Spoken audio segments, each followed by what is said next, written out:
Hi guys, I'm Clay Caldwell for those of you who might not know me, and I'm going to be sharing a little bit of what the Lord spoke to me at Fall Retreat this year.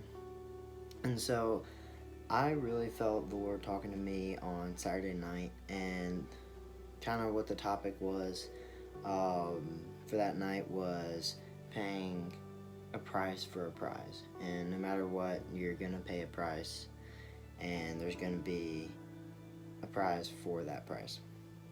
And so a brief story about myself. When I was little, or still, I would save up my money for something that really mattered to me, that was really expensive. And so I wouldn't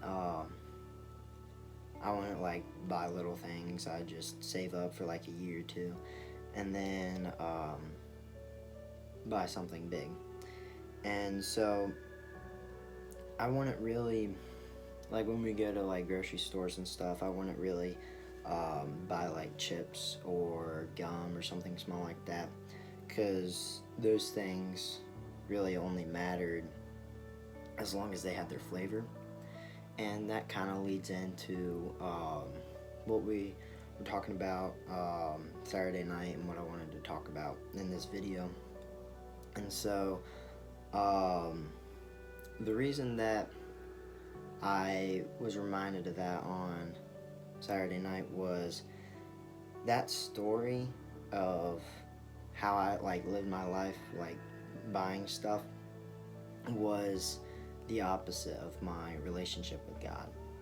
So I would not spend money or time or relationship or anything else that could be given up as a price for the prize.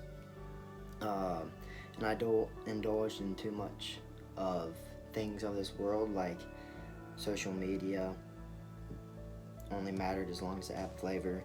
Video games only mattered as much as it had flavor. And even toxic friendships, they only mattered as long as they had flavor. And so that really reminded me that I was spending my money on little things instead of saving up and spending my money on God, which was a real problem because it affected me, but I hadn't even known it. And I didn't really go to Fall Retreat seeking healing on this. And then when Jackson spoke on Saturday night, I really out of nowhere was just reminded of this, and then it just shined light on my life that I had been broken and didn't even know it. So really what I wanted to share today was make sure that God is your number one prize and your number one love. Because if he's number 2 or number 3, there's going to be other things that matter more, and God is going to cost more than all those other things. So you're going to be wanting to save up for God, for the ultimate prize, but really you're spending your money on other things, and you're like, I don't have enough money to do that. So just make sure God is your number one prize and your first love, because if he's not, then that's a big problem. And so that's kind of all I had for today, and thank you for watching, and have a great day. Hey CLI family, I'm Ethan Nichols, and I just wanted to share how God really changed my life at Fall Retreat and really touched my heart. First off, I just wanted to talk about how incredible the speakers were. Madee, Rebecca Maxey, and Jackson Maxey were all absolutely incredible, and I couldn't ask for better speakers, and they were very, very inspiring to me. And how God really changed my life was kind of after Rebecca Maxey's speech, but she had mentioned a verse that really, really stuck out to me, and that was John 15:4, and it says that, abide in me and I in you, as the branch cannot bear fruit of itself unless it abides in the vine. Neither can you unless you abide in me. This verse to me really stood out in the moment and really applied to my life in that moment, because before fall retreat, I was kind of in this weird relationship with God where it wasn't mutual, and I would kind of push him away, and whenever he tried to talk to me, I'd just ignore him, and I wouldn't pray enough, and just not good things. And this really applied to me because I wasn't abiding in that vine, I wasn't abiding in him, and I was not treating my life as being the branch. I wasn't growing from him, I was growing from myself. And I think after Rebecca Maxey spoke, and after I heard this verse, God said, all right, I've had enough. You're gonna listen, and you're gonna abide in me.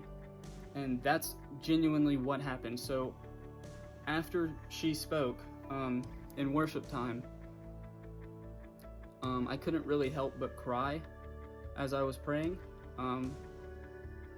because God at that point said, I'm gonna speak to you and you're going to listen. And that's genuinely what happened. And as I was praying, I could genuinely feel his presence around me, and it was something that I've never felt before. And as I was looking around the room, I was seeing so many people touched, even after the other speakers.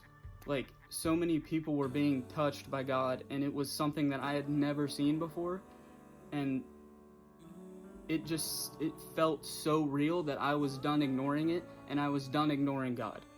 And that's really what changed me after fall retreat. And that's how God really spoke to me, was he was like, you're going to listen to me, and that's the end of it. And as I was praying, that's what happened. He spoke to me, and I could genuinely feel that for the first time ever. Because before that, again, I would just ignore him and push him away. But now, God had enough, and that's genuinely what he did. And, but yeah, advice that I would give is,